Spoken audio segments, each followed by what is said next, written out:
11절까지의 말씀 우리 한 절씩 교독하도록 하겠습니다.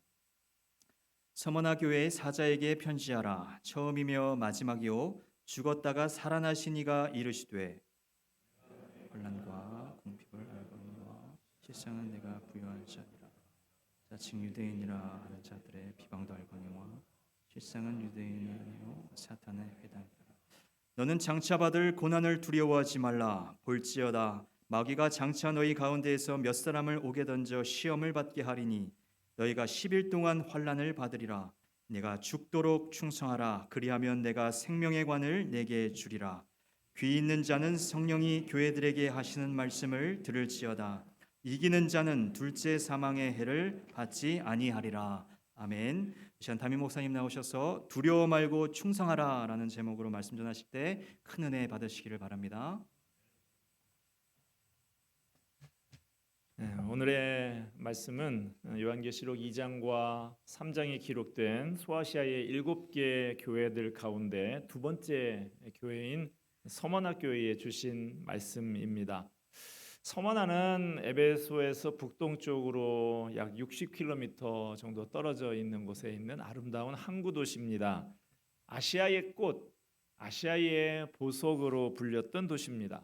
오늘날 튀르키예에서는 이곳을 이즈미르라고 부르는 곳이기도 합니다. 이 도시는 소아시아의 어느 도시보다도 로마 제국에 충성을 다했습니다. 특별히 이 도시는 황제 숭배의 중심지였습니다. 로마 황제를 숭배하는 신전이 있었고 거기에 사제들이 있었습니다. 서머나 사람들은 1년에 몇 차례씩 신전에 와서 신상에 절을 하면서 황제에 대한 충성을 맹세해야 했습니다. 가이사는 나의 주이십니다 라고 하며 충성을 맹세한 사람들에게 증명서를 발급해 줬어요. 그 증명서가 있어야 집도 살 수 있고 취직도 할 수 있고, 증명서가 없으면 살아가기가 힘이 들었습니다. 자연히 그것을 거부하는 서머나 교회는 박해를 받을 수밖에 없었던 것이죠. 서머나 교회를 주님께서 어떻게 소개하고 있는지 한번 봅시다. 8절 말씀. 서머나 교회의 사자에게 편지하라. 처음이며 마지막이요 죽었다가 살아나신 이가 이르시되. 주님은 그 교회의 처한 형편에 따라서 자신을 다르게 소개하는 것을 볼 수가 있는데요. 박해를 받고 있는 서머나 교회를 향해서 주님은 처음이며 마지막이라고 소개하고 있습니다. 이 말은 곧 주님은 영원하신 분이라는 거예요. 모든 역사의 시작과 끝을 주관하시는 주관자가 되신다라는 말입니다. 처음과 끝 다 아시는 주님이시라는 거예요. 서머나 교회를 향해서 주님은 또한 죽었다가 살아나신이라고 소개하고 있습니다. 부활의 주님이시라는 것이죠. 죽음에 가까운 환난을 겪고 있는 서머나 교인들에게 내가 죽었다가 다시 살아났다라고 말씀하시는 것은 모든 성도들에게 부활의 소망을 주기 위한 것이죠. 죽음 앞에서도 담대하라고 하시는 것입니다. 서머나 교회가 당한 어려움은 크게 세 가지였습니다. 오늘 본문에 나오는데 환난과 핍박, 궁핍과 비방이었습니다. 9절 말씀 다시 보십시다. 내가 내 환난과 궁핍을 알거니와 실상은 내가 부유한 자니라. 자칭 유대인이라 하는 자들의 비방도 알거니와 실상은 유대인이 아니요 사탄의 회당이라. 서머나 교회에는 환난이 있었습니다. 참으로 견디기 힘든 환난이었어요. 그 당시에 저질렀던 만행이 어느 정도냐, 기독교인들의 몸에서 기름을 짜서 정원을 밝히는 데 사용했다고 합니다. 그리고 기독교인들을 산에다 풀어놓고 인간 사냥을 즐겼습니다. 때로는 끓는 물을 붓는 고문을 하고요, 양쪽 눈을 뽑기도 했습니다. 이런 환난 속에서도 서머나 교회는 믿음을 지켰던 것입니다. 서머나 교회는 또한 궁핍했습니다. 찢어지게 가난했어요. 그리스도인이라는 이유 때문에 법의 보호를 받지 못하고 재산을 뺏기고 직장도 잃게 됐습니다. 지금도 신앙 때문에 좋은 직장을 포기하는 성도들이 있습니다. 신앙 때문에 알뜰한 유혹을 물리치고 비록 가난하게 살지라도 주님만을 섬기면서 믿음으로 사는 성도들이 지금도 있습니다. 또한 서머나 교회는 비방을 받았습니다. 여기 비방이라고 하는 것은 중상모략을 말하는 것입니다. 서머나는 무역 도시로서 물질적인 풍요를 누렸던 곳입니다. 일찍이 유대인들이 그곳에 자리를 잡고 로마 제국에 협조하면서 상권을 쥐고 돈을 많이 벌고 그곳에서 막강한 영향력을 행사하고 있었어요. 그런데 예수 믿는 사람들이 이곳에 와서 복음을 전하며 교회를 세우니까 유대인들은 눈에 가시처럼 여기고 그들을 박해했던 것입니다. 유대인들은 로마 당국에 그리스도인들을 밀고 하기를 그리스도인들은 황제의 명령에 불복종하고 황제의 신상 참배를 거부하는 사람들이라고 했습니다. 그래서 교회는 반국가 단체로 내몰리게 되고 그래서 서머나 지역에 살고 있던 많은 기독교인들이 재산을 몰수당하고 감옥에 갇히고 말할 수 없는 박해를 받았습니다. 그리고 온갖 루머를 만들어냈습니다. 예수 믿는 사람들이 성찬식을 하잖아요. 이것은 주님의 살이다, 주님의 피다 이렇게 하면서 그걸 보고 이 사람들은 사람의 살을 먹고 피를 마시는 식인종들이다라고 했어요. 예수 믿는 사람들은 형제와 자매 간에 사랑을 나눈다고 하니까 형제 자매 간에 근친상간하는 사람들이다. 동성애자다. 도덕적으로 문란한 사람들이다라고 했어요. 이런 온갖 악성 루머로 기독교를 핍박하고 교회를 무너뜨리는 데에 유대인들이 앞장을 섰습니다. 예수님은 그들에 대해서 이렇게 말씀하고 있습니다. 실상은 유대인이 아니요 사탄의 회당이라. 교회를 비방하고 무너뜨리는 세력은 사탄의 회당입니다. 왜죠? 예수님께서 핏값 주고 교회를 사셔서 세우셨고 교회의 머리는 예수님이요 교회는 예수님의 몸이기 때문에 교회를 비방하고 무너뜨리는 세력은 사탄의 회당인 것입니다. 이처럼 서문학교회는 극심한 환난과 궁핍과 비방이 있었지만 그러나 서문학교인들은 굴하지 않았습니다. 아주 힘들고 어려운 상황이었지만 그 믿음을 잃지 않고 하나님 앞에 충성을 다하면서 칭찬받는 교회가 되었습니다. 이 교회의 감독이었던 요즘으로 하면 담임 목사였던 폴리갑이 아주 유명합니다. 폴리갑은 사도 요한의 제자인데 AD 155년에 순교합니다.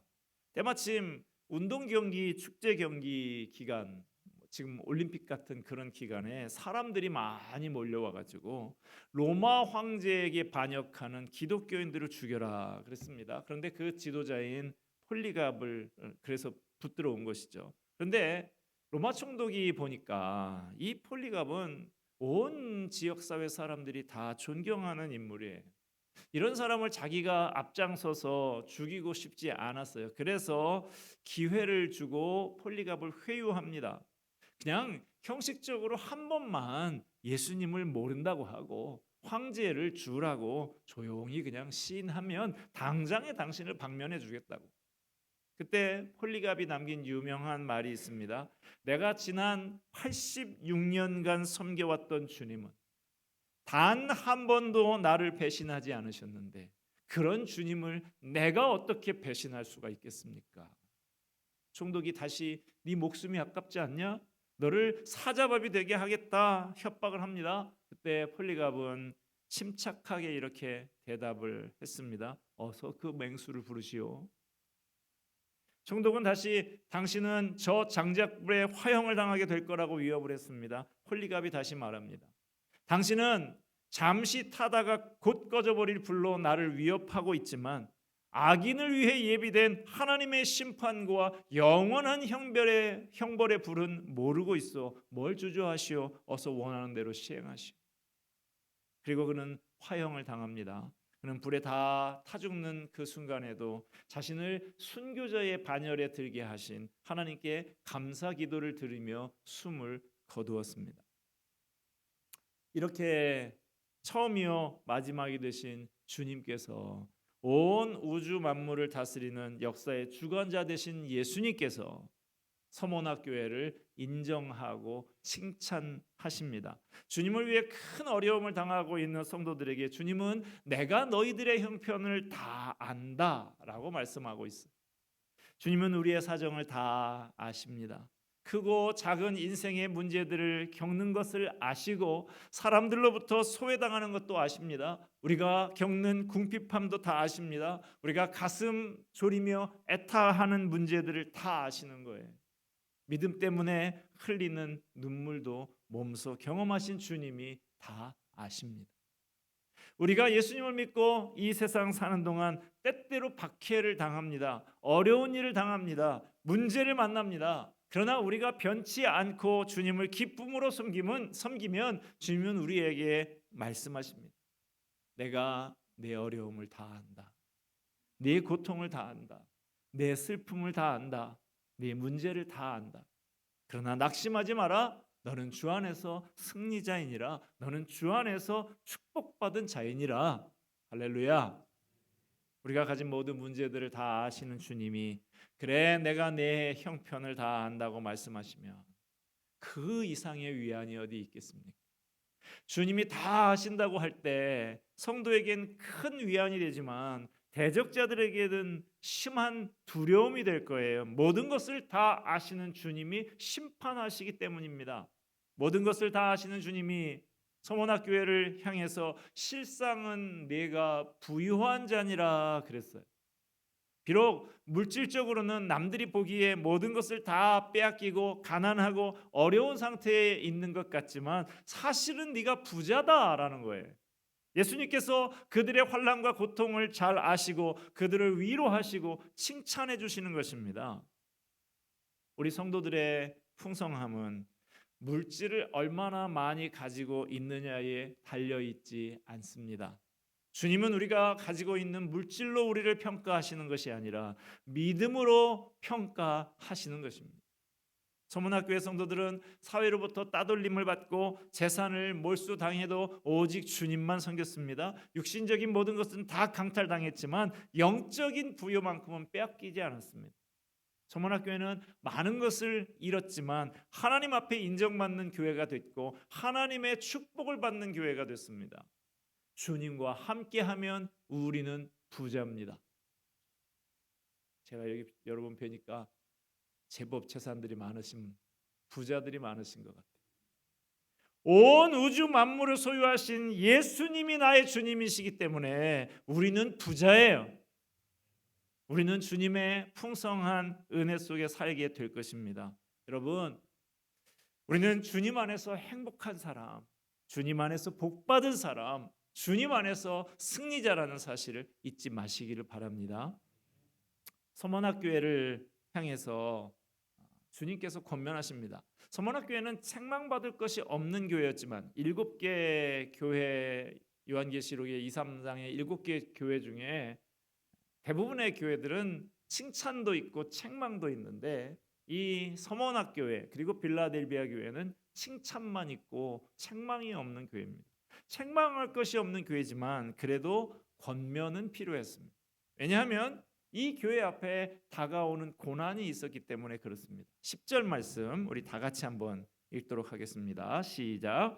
너는 장차 받을 고난을 두려워하지 말라. 볼지어다 마귀가 장차 너희 가운데에서 몇 사람을 옥에 던져 시험을 받게 하리니 너희가 10일 동안 환난을 받으리라. 내가 죽도록 충성하라. 그리하면 내가 생명의 관을 내게 주리라.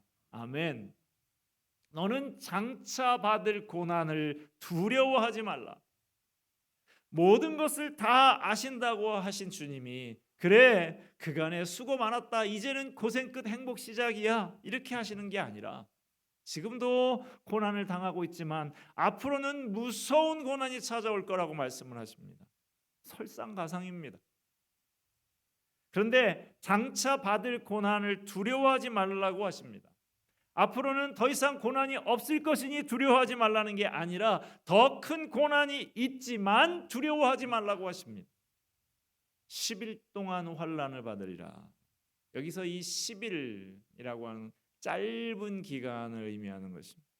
1000일이라고 하시지 않고 10일이라 했으니 고난이 있겠지만 그 고난이 머지않아 끝날 것이다 라고 말씀하시는 거예요. 마귀의 권세가 아무리 강해도 이미 예수님의 십자가 밑에 항복한 권세입니다. 결국에 보세요. 로마가 기독교 국가로 변하게 되지 않습니다.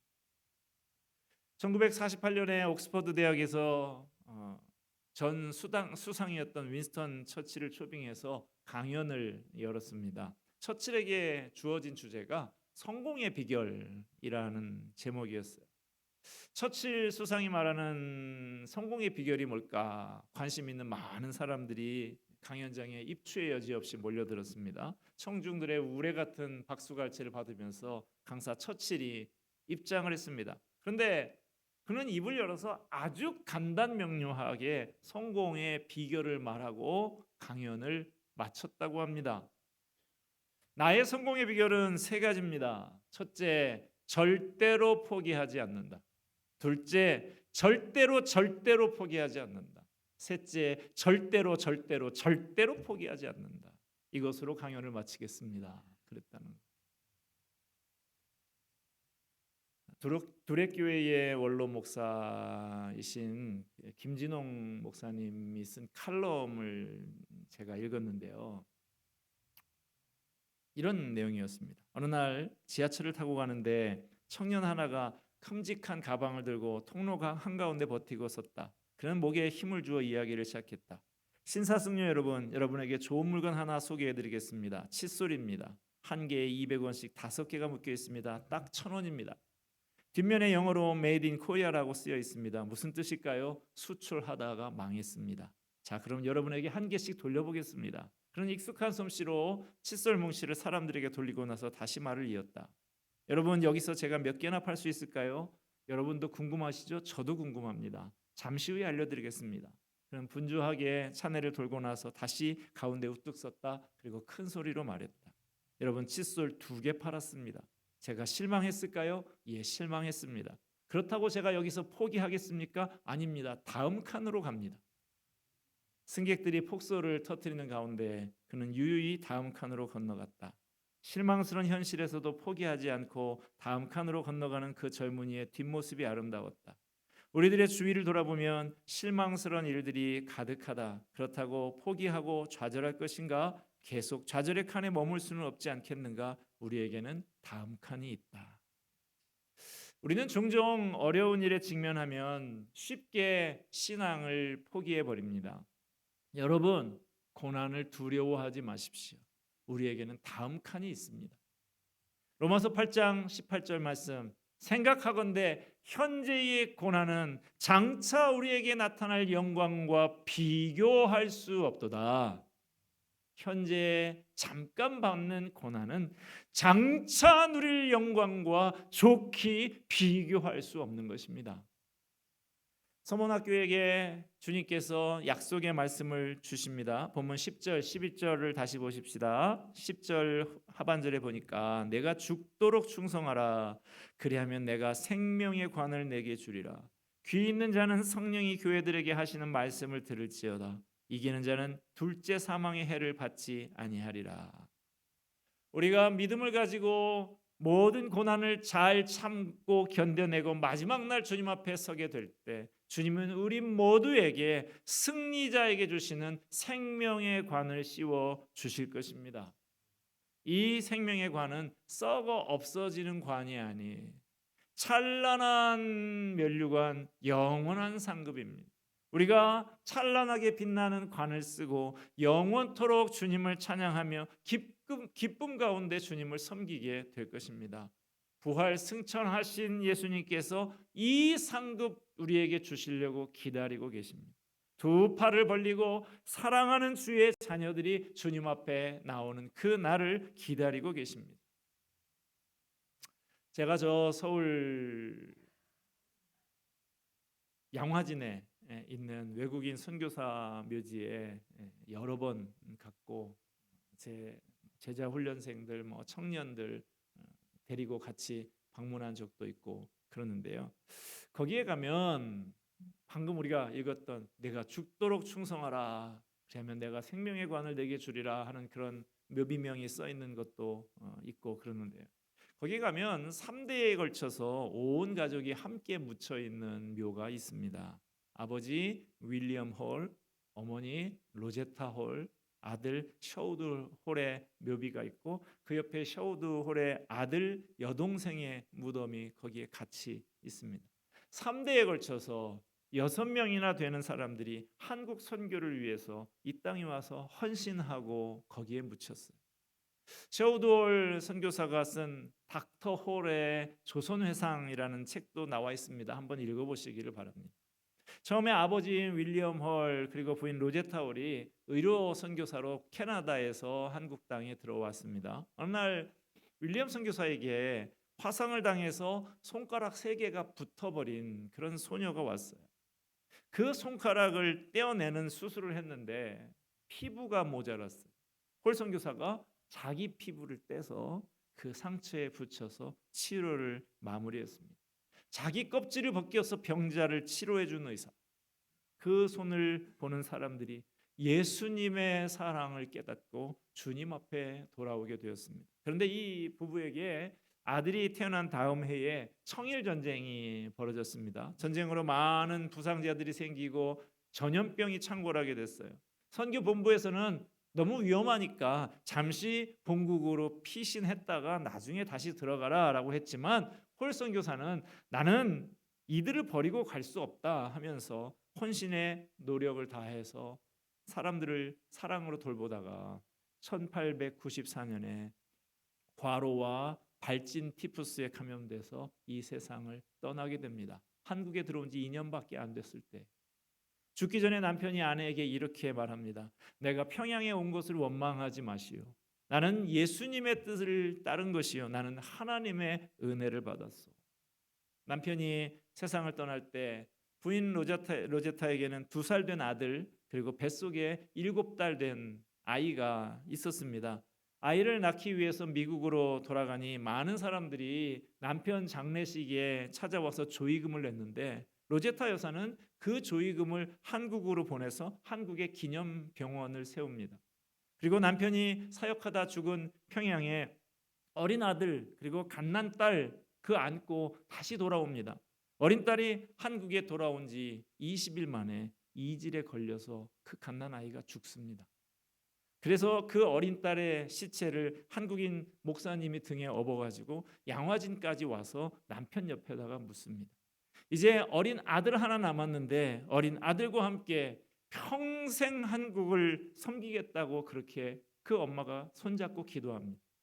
68세가 되기까지 43년 동안 일생을 한국을 위해서 헌신했는데 그분의 헌신이 얼마나 큰 역사를 이루었는지 한국에서 처음으로 맹인 교육을 시작을 했고 동대문에 부인 병원을 세웠는데 현재 2대 병원이 됐고 경성 여자 의학 전문학교를 세웠는데 현재 고려대 의대가 된 것입니다. 아들 샤우드홀 역시 한국에서 최초로 결핵 환자를 위한 크리스마스 시를 발행을 하고 선교 활동을 하다가 일본으로 강제 추방을 당하게 됩니다. 그는 98세의 나이로 숨을 거두게 됐고 그의 유언에 따라서 부인과 함께 양화진 땅에 묻히게 됩니다. 이렇게 3대를 이어서 충성하고 그 삶을 하나님께 바친 샤우드홀 가족에게 하나님께서 약속하신 생명의 관을 씌워 주셨을 것입니다. 장차 주님 앞에 설 때 모두 믿음으로 승리하는 귀한 일꾼 되어서 주님 앞에 칭찬받고 생명의 관을 다 받게 되시기를 바랍니다. 11절 말씀 다시 봅시다.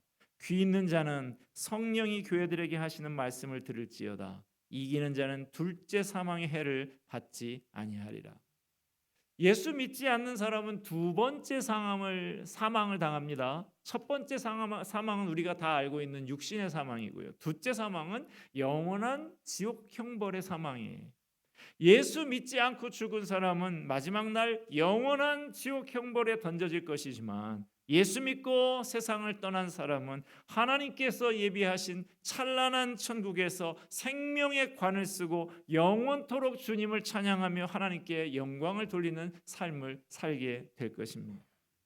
오늘 서문학교회를 향한 주님의 말씀 그리고 그 말씀대로 죽도록 충성하였던 몇몇 사람들의 이야기를 우리가 함께 나누었는데 한 분도 빠짐없이 그 놀라운 하나님의 은혜 가운데 들어가시게 되기를 주님의 이름으로 축원드립니다. 기도하겠습니다.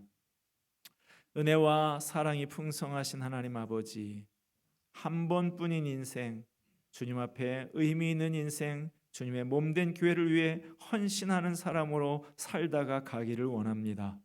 우리 모두 주님을 위해 죽도록 충성하고 약속하신 생명의 관을 받아 누리는 자들 되게 하여 주시옵소서. 예수 그리스도의 이름으로 기도하옵나이다. 아멘.